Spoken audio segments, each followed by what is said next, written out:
नमस्कार दोस्तों, मैं अरविंद कुमार टीसी न्यूज़ से कैमरामैन शहंशाह के साथ आज मैं जनता की राय जानने के लिए उत्तरी पूर्वी दिल्ली के ज्योति नगर में आया हुआ हूं और यहां पे जनता की राय जानने के लिए कि जनता का उनका क्या है मूड, कि इस बार किसको देखना चाहेंगे, इंडिया गठबंधन को या बीजेपी को। देखते हैं, आगे चलते हैं और आगे भैया की राय जानते हैं। आइए, ठीक है, चलते हैं।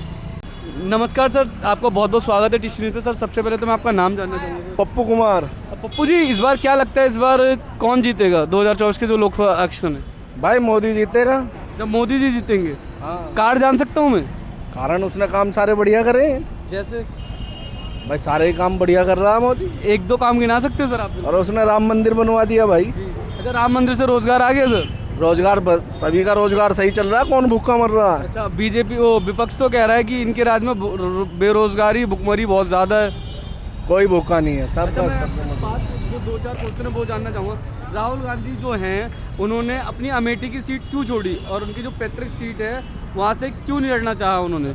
भाई इसकी हमें नॉलेज नहीं है, हम नहीं कह सकते इसके बारे में। अच्छा, तो इस बार आप मोदी जी को कितनी सीटें दे रहे हैं? भाई 370-80 तो उसकी पक्की है ही है। अच्छा। हाँ। अच्छा, विपक्ष आरोप लगाता है कि ये हिंदू मुस्लिम का कार्ड खेलती है बीजेपी।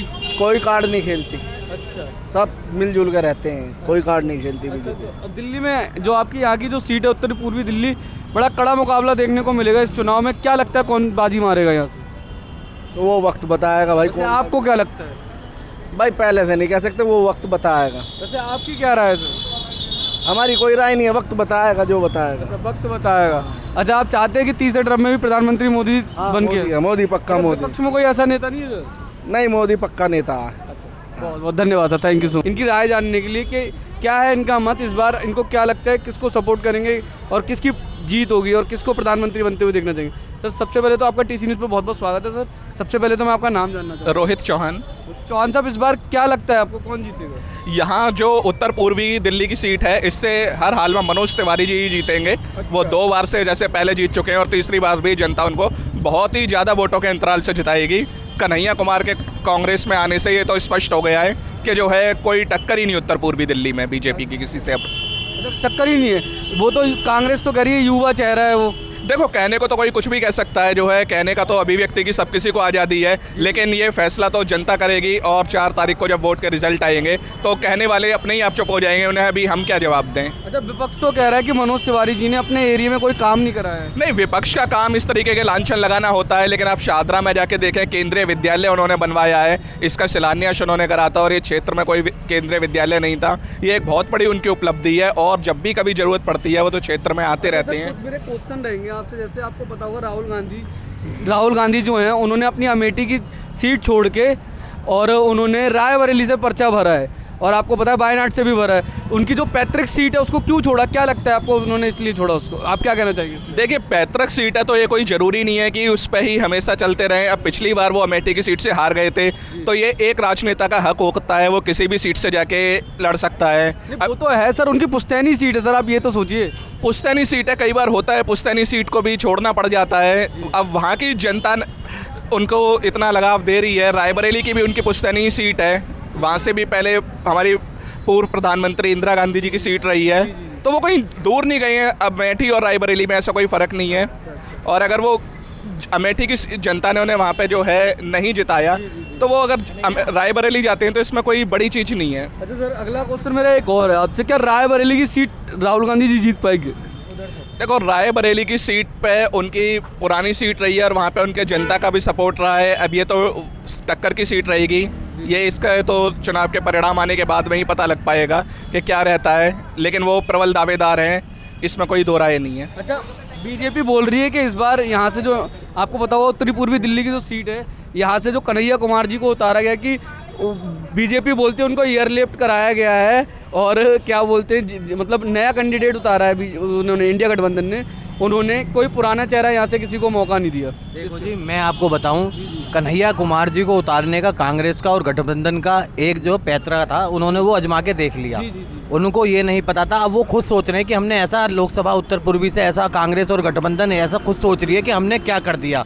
ऐसी गलतियां उन्होंने कर दी कि आज देखो भाजपा में बड़े बड़े नेता अरविंद सिंह लवली जैसे, राजकुमार चौहान जैसे, कल तक तो सर बीजेपी में थे ना, वो उसमें थे, इंडिया कांग्रेस में थे। उन्हें अभ्यास हो गया, उन्हें ज्ञात हो गया इन चीज़ का कि हम अपनी मूर्खता कर रहे हैं इस पार्टी को देकर के, जो हमारा किसी काम में नहीं आ रही है, कुछ नहीं आ रही है। उन्होंने सीट पे इस्तीफा तो इसलिए दिया सर, उन्होंने, आप सोचिए बात को, जो अरविंदर सिंह लवली जी ने इस्तीफा दिया, क्यों दिया?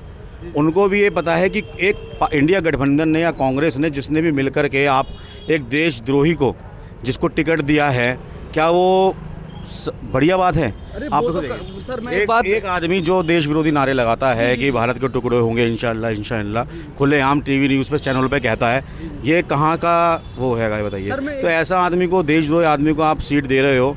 उत्तर पूर्वी दिल्ली के उन्हें इस चीज़ का खुद पछतावा है, जो बकायदा नकार दिया है, यहाँ से उनको बकायदा नकार दिया है। आप देखिए, और जब से इलेक्शन डिक्लेयर हुए और उनका नाम डिक्लेयर हुआ, एक भी दिन उत्तर पूर्वी दिल्ली में नहीं आए हैं। रात को चोरी चुपारी आए होंगे तो कि भाई कहीं कैंपेनिंग कर रहे होंगे, रात को तो कोई लोग बाग सो रहे हैं तो घर घर में कैंपेनिंग कर रहे हो, क्योंकि उन्हें डर है दिन में आने से। कन्हैया कुमार जी को डर है, क्योंकि उन्हें ये डर है कि उन्होंने ये कहा था कि जो भारत के टुकड़े होंगे इंशाअल्लाह, और जो अफजल तेरे हम शर्मिंदा हैं, तेरे कातिल जिंदा हैं, जो अपने नारे ऐसे लगाएगा भारत के प्रति कि भारत तेरे टुकड़े होंगे और अफजल हम शर्मिंदा हैं, तेरे कातिल जिंदा हैं, तो ऐसे नेता रात को ही आ सकते हैं, दिन में कैंपेनिंग के लिए नहीं आ सकते। सर मैं इसको बताता हूँ, इंडिया गठबंधन के जो प्रत्याशी आप जिन पे आप ये बोल रहे हैं, वो कहते हैं अगर ऐसा है तो बीजेपी के पास पुलिस है, प्रशासन है, सब कुछ उनके हाथ में, तो मेरे ऊपर केस क्यों नहीं कराते? मतलब वो मुकदमा दर्ज क्यों नहीं कराते? मुकदमा दर्ज हुआ था जी सर, वो तो बरी हो चुके ना, बरी हो चुके हैं, वो जमानत पे बाहर चल रहे हैं, मुकदमा भी चल रहा है। इनके 8 लोगों के खिलाफ कार्रवाई चल रही है और ये जमानत पे बाहर हैं। इनके लिए सख्त कार्रवाई होगी और न्यायपालिका पे हमें पूरा भरोसा है, वो सही निर्णय जरूर करेगी। वैसे भी बीजेपी अपने हिसाब से नहीं करेगी ना, फिर कहेंगे जी ये बीजेपी की पुलिस है, बीजेपी की है, तो ये ऊपर से अपने आप ही न्यायालय न्याय दे रही है ना। तो जब उसको लगेगा अभी जमानत पे बाहर है, जो न्यायपालिका तय करेगी हम उसका सम्मान। तो सबके सामने वीडियो कॉन्फ्रेंसिंग है ना, उसने बोला तो है ही है ना, खुलेआम बोला है, सबके सामने बोला है, ये तो है नहीं कि उसने बंद कमरे में बोला है, तो सबके सामने बोला है ना उसने। तो बात आपसे जानना चाहूँगा, जो लवली जी ने आरोप लगाए हैं कि मैंने पार्टी इसलिए छोड़ी है क्योंकि आपको पता होगा, लवली जी का कहना ये था कि कांग्रेस को ख़त्म करने वाले वो आम आदमी पार्टी ही है।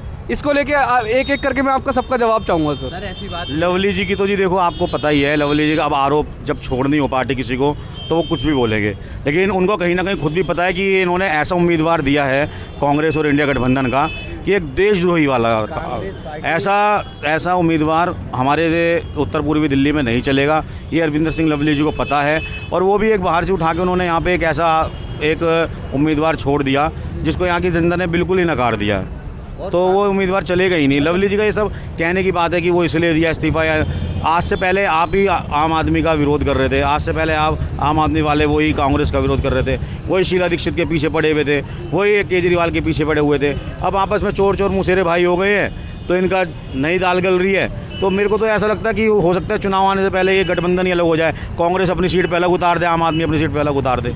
अच्छा, आपका भी मत चाहूँगा सर। मैं ये बताना चाहूँगा कि जैसे अरविंद सिंह लवली जी दिल्ली कांग्रेस, अरविंदर सिंह लवली जी प्रदेश कांग्रेस कमेटी के अध्यक्ष थे, लेकिन प्रदेश कांग्रेस कमेटी के अध्यक्ष का पद होता है कि वो अपनी कार्यकारिणी को खुद तय कर सकता है दिल्ली प्रदेश में, लेकिन हाईकमांड ऊपर से तय कर रही है। उनको प्रदेश में अध्यक्ष रहने के बाद उनकी कोई इज्जत नहीं कर रहा था पार्टी में, उन्होंने खुद इसमें अपना ये सोच करके कि मेरा जहाँ इज्जत नहीं है। तो वो कह रहे थे मैं बीजेपी में नहीं जाऊँगा, आपको पता होगा प्रेस कॉन्फ्रेंस करके उन्होंने बोला था कि कल तक मैं बीजेपी में नहीं जाऊँगा। सर, ये भारतीय जनता पार्टी का सौभाग्य है और हमारा सम्मान है कि ऐसे नेता जो नहीं बोल रहे और सम्मान करती है, हर एक व्यक्ति का सम्मान करती है। पार्टी में आप भी आओगे तो आपकी भी ज्वाइनिंग हो जाएगी। भारतीय जनता पार्टी हर क्षेत्र का, हर वर्ग का और हर व्यक्ति का पूरा सम्मान करती है, इसलिए वो आदमी को जोड़ती है और आदमी जुड़ रहा है। आज मोदी जी के पूरे भारत में परचम लहरा रहा है, इसलिए मोदी जी के साथ में हर आदमी, बच्चा, नौजवान, लेडीज, बुजुर्ग, हर आदमी मोदी जी के साथ में। भाइयों से पूछना चाहूँगा, क्या एक एक करके आता हूँ, तीनों भाइयों के पास आऊँगा,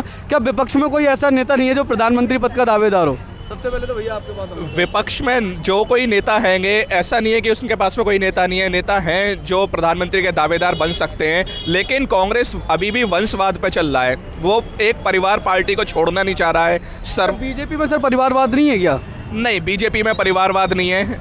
आप देखो सर आप देखो ना, जो हमारी सुषमा स्वराज थी, उनकी बेटी को टिकट मिला है, आपको पता होगा बात नहीं। सर अगर एक किसी बच्चे को टिकट मिल जाता है तो इसे परिवारवाद। नहीं सर, एक नहीं, मैं एक नाम और गिना देता हूँ सर आपको। अभी पता होगा आपको, जो पहलवानों की लड़ाई में आपको पता, पहलवानों के जो अभी कुश्ती अध्यक्ष थे, क्या नाम है, मैं नाम नहीं बता पा रहा, अभी उनके बेटे को टिकट मिला है। ये एक परिवार में किसी एक या दो को मिल जाना, ये कोई जो है परिवारवाद नहीं कहलाता। परिवारवाद कहलाता है जैसे आरजेडी की पार्टी में पूरे परिवार को सीटें मिल जाती हैं, यूपी में सपा की पार्टी को सारी सीटें मिल जाती हैं, तो कांग्रेस में जो है वही वंशवाद चला आ रहा है। परिवारवाद इसे कहते हैं। अगर परिवार के किसी एक या दो सदस्य को सीट दे दी या पार्टी में शामिल कर लिया तो इसे परिवारवाद नहीं कहेंगे।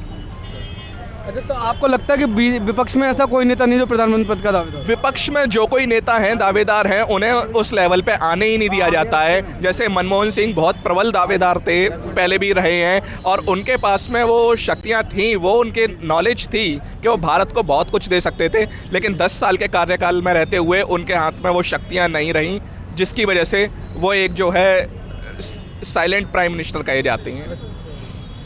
अच्छा, मैं सर आपके पास भी आऊँगा। हाँ जी। आपसे भी वही क्वेश्चन है कि विपक्ष में ऐसा कोई नेता नहीं है जो प्रधानमंत्री पद का दावेदार हो? सर मैंने आपको बताया कि जैसे पिछले 10 सालों से 2014 के बाद में मोदी जी का पूरे भारत में परचम लहरा रहा है, जहां देश विदेश में परचम लहरा रहा है, तो उनके सामने कोई विपक्ष अपना टक्कर सामने आ ही नहीं रहा, क्योंकि उसे पता है कि इनके सामने मेरी बेइज्जती हो जाएगी अगर मैं इनके सामने खड़ा होकर टिकट लड़ूंगा तो। अच्छा सर, आपके पास भी आना चाहूँगा। सर आपको क्या लगता है? पहली बात तो ये मेरे को लगता है कोई नेता बहुत सारे हैं, लेकिन सारे कॉमेडी नाइट वाले हैं। अरे कॉमेडी नाइट वाले हैं। हाँ, नेता बहुत सारे हैं। अच्छा चलो ठीक है सर, मैं एक क्वेश्चन और आपसे पूछता हूँ, क्या केजरीवाल जी, आपको पता होगा क्या केजरीवाल जी को रिजाइन देना चाहिए सर?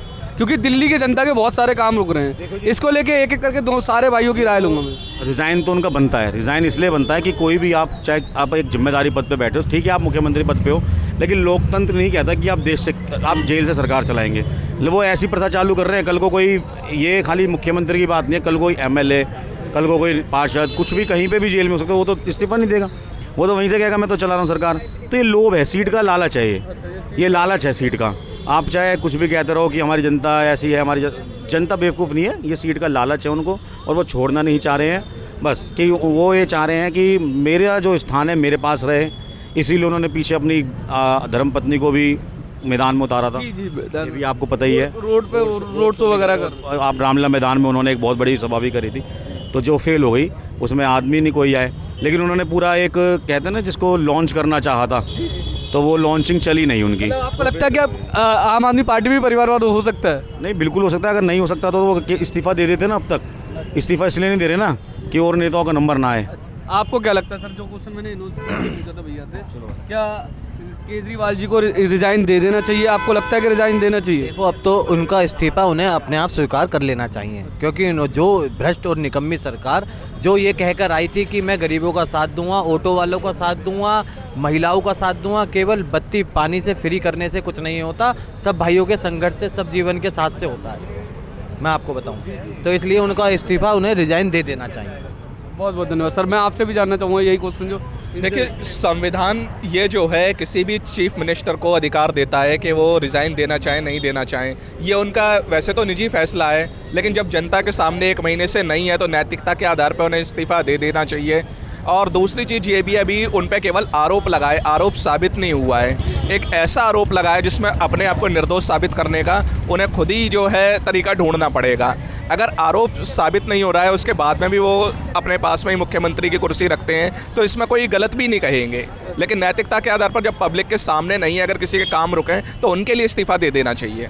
लेकिन अगर वो सब कुछ ऐसे तरीके से मैनेज कर पा रहे हैं तो फिर कुर्सी पे बने रहें, जो कि दिल्ली की जनता के बहुत सारे काम रुक रहे हैं, आपको पता होगा सर इसके बारे में। देखो, दिल्ली की जनता के काम तो तब भी रुके हुए थे जब वो कुर्सी पे बैठे हुए थे, और कुर्सी पे जाने के बाद में भी बहुत सारे काम रुके होते हैं। कभी भी ऐसा नहीं होता किसी भी राज्य या देश में जो है सबके सब काम हो जाएं। 100 में से 100 काम कभी किसी सरकार में आज तक हुए ही नहीं है, ये वास्तविकता है। अच्छा, तो आप मेरे दर्शकों को क्या मैसेज देना चाहेंगे इस बार के इलेक्शन में, सर चुनाव में? सर आप दर्शकों को एक यही मैसेज देना चाहेंगे कि इस बार चुनाव की तिथि को चुनाव पोल पर जरूर जाएं और अपना कीमती वोट दें, सही कैंडिडेट को वोट दें और देश हित में सोच के वोट दें। बहुत बहुत धन्यवाद sir, thank you so much, बहुत अच्छा लगा।